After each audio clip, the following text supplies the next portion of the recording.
Aniya na ang mga dagkong balita sa Balitang Bisdak karong Lunes. 4 anyos nga batang babay patay sa sunog sa Talisay City. Kapin 200 ka mga ralista gikan sa nagkalain-laing grupo nagpahigayon og lihok protesta sa Cebu City. 30 ka pasahero nga luwan sa natagak nga bus di pasaheroan sa Pangpang sa Bilar, Bohol na rescue. Ug kugita nga nipilit sa naong sa mananagat nakuhaan og video.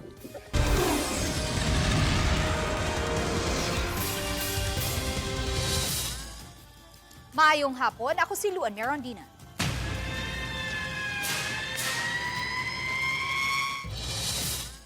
Namatay ang 4 anyos nga batang babay samtang naangol usab ang 7 anyos sa nahitabong sunog sa Barangay Campo 4, Dakbayan sa Talisay. Ang report ni Alan Domingo. Siyang 4 anyos nga si Adri Borlasa, kinsay gihulagway siyang pamilya nga bibo ug malipayon kanunay. Apan ang iyahang katawa, dili na nila mabati. Human siya nakala sa sunog nga nahitabo sa ilang Pinoy-ana ni adtong Sabado sa hapon. Nakaangkon usab og gamayng paso sa kamot ang 6 anyos niyang uyuan nga kauban niya sa kwarto. Matud sa apuhan nga nangatulog ang mga bata sa kwarto sa ikaduhang andana dihang miulbo ang sunog. Wa diha ang inahan sa bata kay adunay mahinungdanon nga giatiman samtang ang apuhan didto naninda usab sa tabunok. Ang mga kauban sa balay uwahin na dihang nabantayan nila nga nasunog na diay ang kwarto. Ang mga silingan na ang unang nakamatngon nga nag-asuna ang kwarto sa balay. Naglisod sila sa pagsulod sanglit nakalak ang sulod sa kwarto. Una nakagawas ang 6 anyos ug ang 5 anyos nahilos na ang lawas dihang nakuha sa kwarto. Automatic lock, sir. Kay bisag kinsa wa may bisag unsaon pagpati dili man gid nila maabli. Mao to ang sliding ilang gi guba para makuha nilang bata. Nagkayo-kayo naman. Mao to ilang gisabayagan og tubig. Nya pagsabiyag mo mangurinti man siya, naay mo punit, mo grounded siya. Samtang timing nga nakaagi sa dapit si Cebu City Councilor Dave Tumulak gikan sa Bukirang Barangay ug siya ang unang miluwas sa bata nga iyang gipasakay siyang sakinan ay gibalhin sa ambulansya padung sa ospital. Paglikli na to naisunog naugta atong gisaka kay bungtod-bungtod mo nang ilaha. So pagsaka na to mao gyud paggawa sa bata nga nakuha sa mga silingan. Botong gidali na mugda diri sa ako ang sakinan. Nya wa may sirin, may gani kay niabot tong usa ka laing sakinan sa barangay. Among gibalhin mo tong among gihatod gid dito sa ospital. Conscious pa ang bata. Unya ako lang ganitong gipakalma ang bata hasta tong iyang mga kuyog nga yaya. Kay nagsagit-sagit naman dito sa sakinan. Akong gipakalma para dili sa taon maratol ang bata. Buhi pa ang bata pag-abot sa ospital apan nagkabsan sa kinabuhi alas 11 nas gabi sa Sabado tungod sa pagkasunog sa iyang lawas. Kanang makatabi pag gina sa sir, may pagkain kondisyon niya, ningayo gina siya tubig, nihilak na siya, kay dili man ako bawal man ang tubig. Mao tong nikuha may gapas, pagkuha sa gapas, daghang tubig, ihapit na lang niya, imno niya ang gapas, kanon niya kay tinagin niyang uhaw. Gihandom sa lula ang excitement sa apo nga masulob na unta ang gown alang sa culmination sa Nutrition Month. Apan iya na kining nasulob sa pagpanaw sa laing kalibutan. Gisusi pa sa Talisay City Fire ang kinatibuk ang sirkumstansya sa sunog nga nagbilin og danyos nga 18,000 pesos. Actually, wa gyud masunog ang tibok kwarto, gamay raman. Yan nakita ginaman dito nga.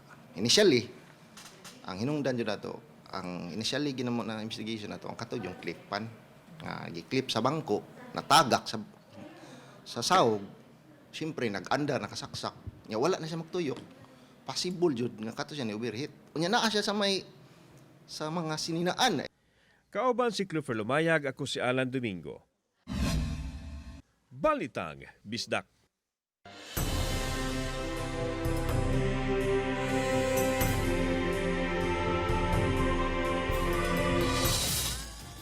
Bagsak ang gihatag nga rating sa mga militanteng grupo kang Presidente Bongbong Marcos Jr. subay sa ikalimang State of the Nation Address kun SONA. Ang report ni Alan Domingo. Gibakta sa mga rallyista ang Osmeña Boulevard gikan sa uptown area ngadto sa downtown area. Gibitbit nila mga placards nga gisawatan sa tanan nilang mga yango-ngo o kadismaya sa kagamhanan. Dala usab nila ang usa ka effigy nga nagsimbolo sa presidente ug vice presidente nga gilambigit nila sa korupsyon. Mihapit ang mga ralyesta dapit sa intersection sa PD del Rosario diin naghimo sila og hamubo nga pakigpulong. Mipadayon sila sa downtown Colon ug naghimo sila sa ilang programa. Namatbat ang nakadang leader sa mga grupo, lakip na ang bayan, sentro ug mga tinun-an ug uban pa. Gipaagi sa lihok protesta ang pagpadayag sa nakadang grupo diri sa Cebu. Kalabot sila sentimiento sa Administrasyong Marcos subay sa ikalima ka State of the Nation address ni Presidente BBM. Zero ang among gihatag nga hagbong si Marcos sa grado kay para namo ang iyahang administrasyon gadipinsa lang og maingon nato nga naghatag lang sa interes sa mga langyaw og interes sa iyang mga aliado. Reality on the ground kay dili siya paigo nga makaingon ta nga pabor sa mga workers labi na karon nga grabe ang tinaktakay. Baga mugnawong, grabe. Walay pagbabago sa ato ang sistema. Walay pagbabago na mustaka og livable wage ato mga kapwa manggagawa. Pero ato mga ato mga elites, lain-laing mga political dynasties, grabe nagpuyo ra sila mga balay, no? Samtang medyo miinit ang sitwasyon dihang miabot ang mga pulis nga gikumprontasi sa ubang mga ralyesta. Wala hinuon mo patol ang mga pulis nga igo lang nag-formation. Matod sa direktor sa Cebu City Police, Colonel Ricky Sumalde, nga gipatuman nila ang maximum tolerance. Ang presensya sa mga pulis igo lang matod pa sa pagsiguro nga mapatuman ang peace and order apil na usab nga dili mabalda ang trapiko. Saan yung kapulisan natin naka-standby lang? So ano ang directive mo sa kanila, City? Maximum tolerance lang ang mga personil. And yung presence nila is to make sure the order of the area. Gitapos sa mga ralyesta ang ilang kalihukan pinaagi sa pagsunog sa FAG nga ilang gidala. Nagmalinawon sa kinatibuk-an ang protest rally. Gipadayag ni Mayor Nestor Archival nga tugutan ng mga taong mupadayag basta dili lang makabalda sa ubang tao. Kani mga protestor nga naa sa siyudad sa Sugbo, let it be na ay protesta. Wala gyud tay problema sa protesta. Ato lang buhaton nga at least controlled lang para dili lang walay kagubot. Kauban si Clifford Lumayag, ako si Alan Domingo. Balitang Bisdak.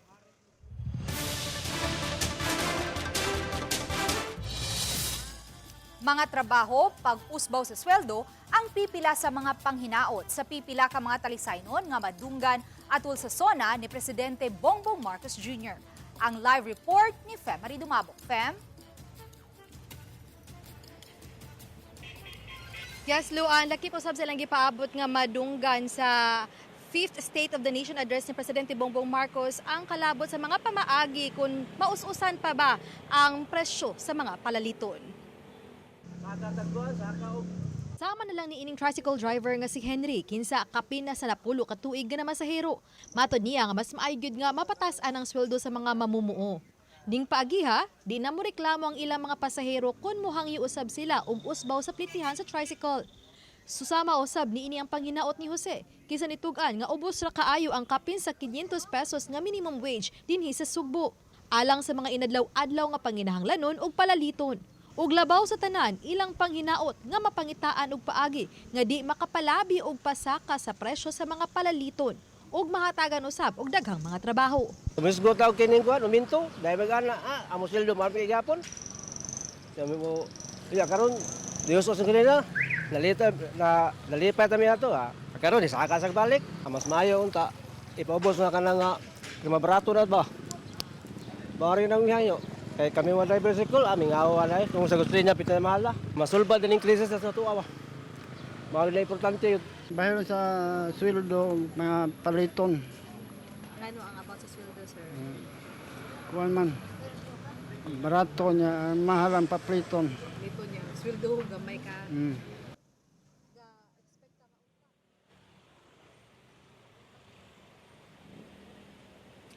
Luan, ato sa atong pagtuyok dinhi sa pipila ka bahin sa Cebu City atol sa State of the Nation address gyud ni Presidente Bongbong Marcos, ato aning gipambisita ning pipila ka mga establishmento, usa na sa atong naabtan ini kining usa ka parlor dinhi sa Daan Iscario diin atong naabtan ang duha nila ka mga trabahante nga nagtutok diha sa telebisyon ug gani bisan labi na kay wala na yung mga customers, timing sa kaayo nga nahurot-hurot na ilang mga customers, so nakapanahon gyud sila sa pagtutok sa ilahang telebisyon. Pagpaminaw sa kun unsay report ni Presidente Bongbong Marcos sa 4 ka tuig na niya isip presidente sa nasod, unsa na mga programa nga napatuman og buot usab nila gyud nga masayran usab mo susama usab sa mga trabahante dito sa Talisay City. Usa gyud daguna niini matud pa ang pag-usbaw sa sweldo, lakip na usab unta nga makaabot sa ilaha ang mga ayuda ug ang lakip na usab ang kining sa paggrabe pagmahal sa presyo sa mga palaliton nga unta mo us na kini. Aniya ang parte sa ato ang interview sa usa sa mga trabahante nga si Ma'am Grace. Tanaw sa zona ma'am ni Presidente Bongbong Marcos. Karon ma'am, ganahi ma'am ay kay murag wa man ta kadawat ang ilang mga gipahatag ang maayuda.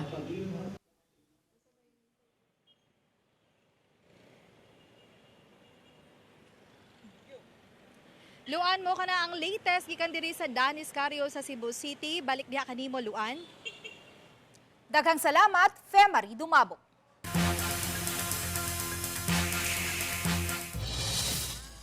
Na-rescue ang 30 ka mga pasahero nga sakay sa bus nga nahug sa pangpang sa Bilar, Bohol. Gawas sa mga bunog ug samad, luwas ang tanan ug walay namatay o nagrabihan sa mga sakay sa bus nga nahug sa pangpang sa barangay Villa Aurora, Bilar, Bohol kagahapon sa hapon. Sa inisyal nga impormasyon sa rescuer, nahitabo ang insidente pasado alas 2 sa hapon sa Luay Carmen Interior Road. Posibleng problema sa manubela sa maong bus ang hinungdan nganong nawagtangan og control ang driver sa wa pamahog sa pangpang. Padayon pang giimbestigahan sa mga otoridad ang insidente. Posibleng ipatuman ugma ang pagsaka sa presyo sa produktong petrolyo.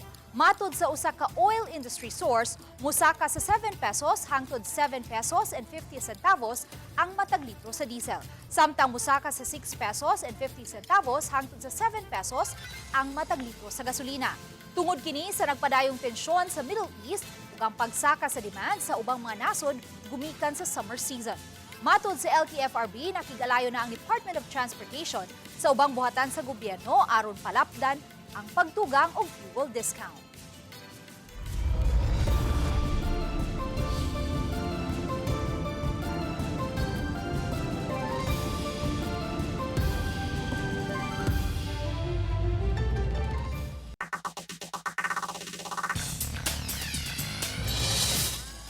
Gipapangita sa City of Talisay Traffic Operations Development Authority kon City Toda kining duha ka mga motorista nga nalambigit sa hit and run sa duha ka managlahing vehicular incident.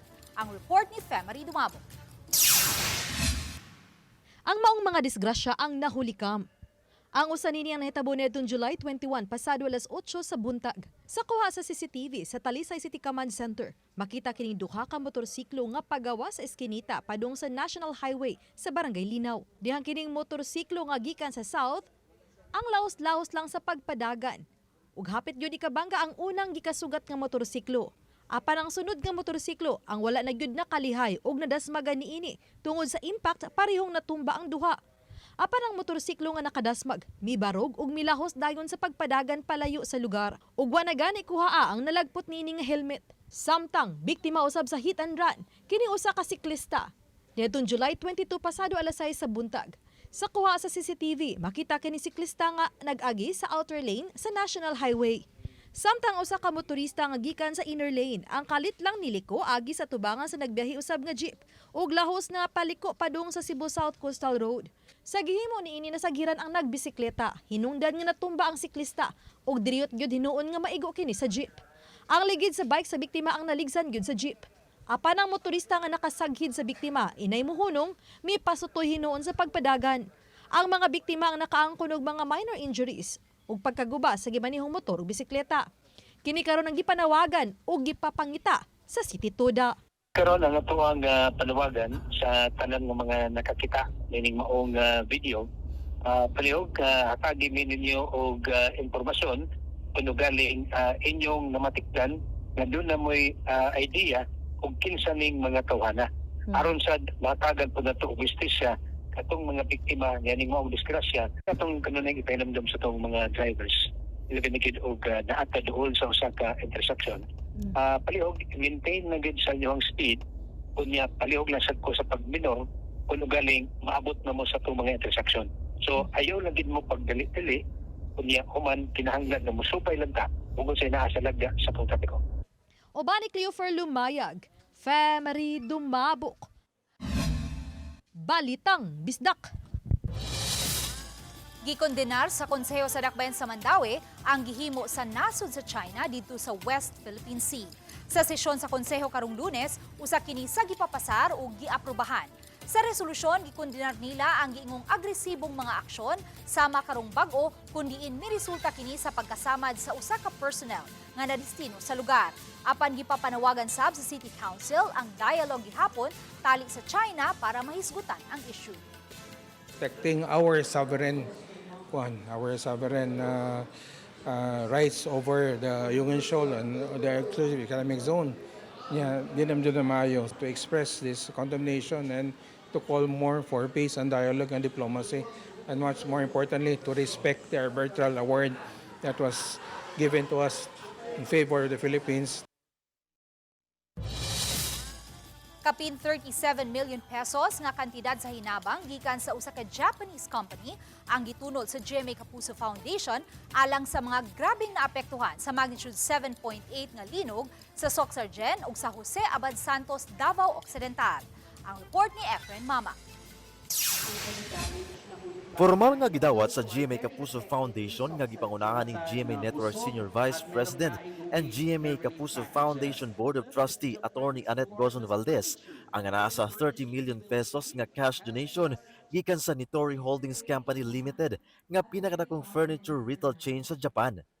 Ang aktibidad gipaygayon sa KCC warehouse sa General Santos City adlong Martes. Gawas niini gidawat sab ang dugang donation gikan sa Nitori Philippines nga mukantidad sa 7.5 million pesos nga mga material nga brand new beddings, housewares o mga gamit alang sa 3,500 ka mga pamilya nga dunay partially damaged houses sa Malapatan, Glan, Maasim ug Alabel Sarangani, Jose Abad Santos, Davao Occidental ug Pulomolok, South Cotabato. 大統領の方にそういうふうにこう申し込みましたら、政府の方から、こちらの、GMA の方に、推薦して紹介していただきまして、安全に、皆さん行き渡るということをね、確認しましたので送らせていただきました。We are very humbled na sa GMA Kapuso Foundation in-entrust yung execution at implementation ng donation ng Nitori Japan and Nitori Philippines. Nagpapasalamat tayo and we promise that we will execute their donation to the best of our ability at serbisyong totoo talaga ang gagawin ng Kapuso Foundation. Ang maong cash donation gamiton sa pagpatukod og temporary shelter pods alang sa totally damaged houses sa Malapatan ug Alabel Sarangani, Jose Abad Santos, Davao Occidental, Barangay San Jose, General Santos City, 2P South Cotabato ug Alabel Sarangani. Ang temporary shelter pods ay naglalayo na magbigay sa kanila ng comfort at saka ng privacy at saka ng dignity. Kasi medyo matagal pa ang aantayin ng mga apektado bago magawa ang permanent housing na plano ng pamahalaan para sa kanila. So hopefully ito ay makatulong sa kanila. We will build 100 pod clusters at a time. At ito ay dito sa iba't ibang mga munisipalidad na affected. Ang maong donation giagi sa Office of the First Lady sa Malacañang ug sa Department of Tourism, lakip sa Department of Interior and Local Government aron masiguro nga maabot gyud sa target nga benepisyaryo. Meron na siya talagang balak mag-donate kasi nga ang sabi ko ang Japanese pag may salanta pareho tayong bansa na maraming disasters. They have the earthquake, they have typhoons, they have everything like us. And they're especially compassionate for victims like them. Samtang si First Lady Luis Liza Araneta Marcos, kauban ang DOT, ni Tory Holdings o GMA Kapuso Foundation nangunay sa pagpanghatag og material donation sa 1,000 ka mga benepisyaryo sa Malapatan, Sarangani. So medyo hirap because yung ibang bahay na resulta, effect ng lindol, hindi na pwede mabalikan and sinugundahan kami ng baha. O sana ay tibayan lang ang loob nila, tibayan lang ang pananalig sa kanilang sarili at lalong-lalo na sa Diyos. Dahil andito rin ang lahat tayo nandito para tumulong at makiisa sa kanila. Kauban si Gary Balantay, Efren Mamak, Balitang Bisdak.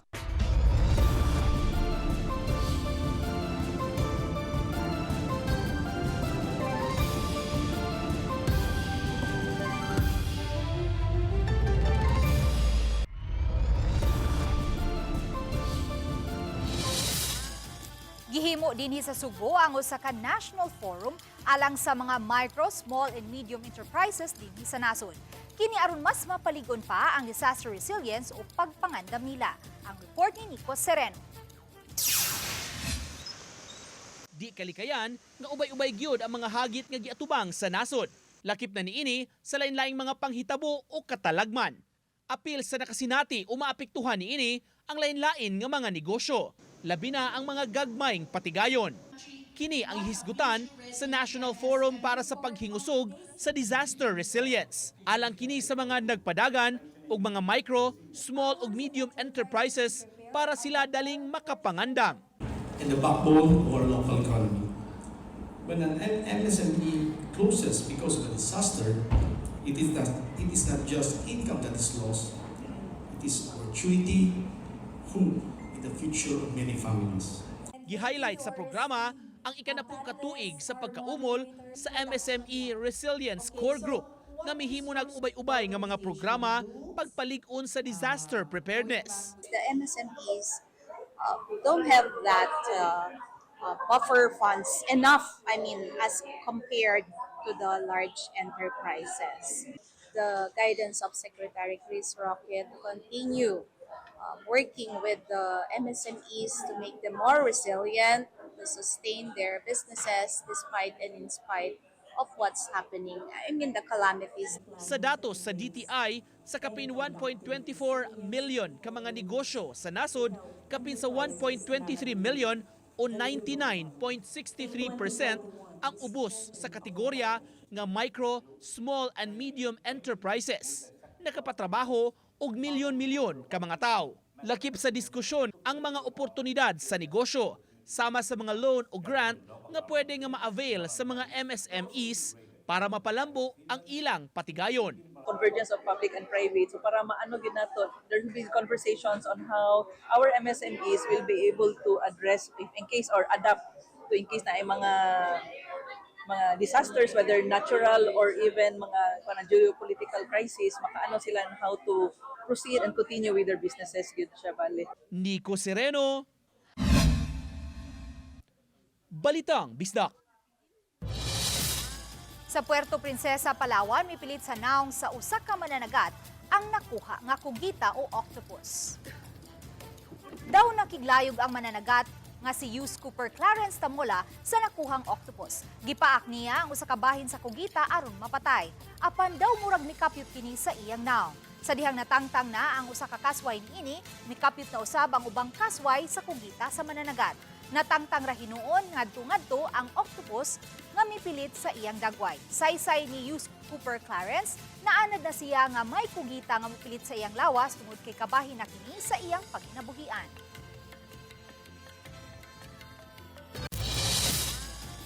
Mga kapuso, karon ang August 7, kutob ang pagpanawat sa mga entry sa Kapuso Big Time Panalo Season 5. Dakong premyo ang nagpaabot kaninyo. Moabot sa 6 million pesos ang premyo. Ug sa unang higayon, adunay duha ka mananaog ang makadawat og grand prize nga 2 million pesos tax-free. Gawa sa grand prize winners, adunay na po ka mga makadaog og 50,000 pesos, 100 winners sa tag 5,000 pesos, ug 280 winners sa 1,000 pesos. Sa ikalimang State of the Nation address o SONA ni Presidente Bongbong Marcos Jr., unang gituki sa presidente ang kontrobersyal nga flood control project. Gipasalig sa presidente nga ipadayon ang paggukod sa mga nalambigit sa kahiwian sa flood control project. Tungod sa aktibong kampanya sa kagamhanan, nabawi ang dulaan sa 2 bilyones pesos. Samtang kapin sa 8 milyones pesos sab ang direktang nabalik sa National Treasury. Nasubo man siya apan gitataw ni Marcos nga sa dili madugay mapasakaan na og kaso ang iyang kanhi House Speaker. Apan iyang gitataw nga dili man siya presidente sa iyang pamilya apan presidente sa tibok nasod. Gipahibaw usab sa presidente nga mas daghang kaso ang mapasaka sa mga nalambigit sa kahiwian sa flood control project. Iyang gipalanog nga aduna na gani mga magbabalaod nga nalambigit sa flood control project nga nataral na ug nabilanggo na. Ug mao kadto ang labing dako ug nagunang balita sa Central ug Eastern Visayas. Daghang salamat mga kapuso. Ako si Luan Merondina. Kami ang GMA Regional TV Balitang Bisdak, way gidapigan, way giprotektahan. Kaniadto pa hangtod karon, serbisyong tinud-anan. Maayong hapon mga kapuso.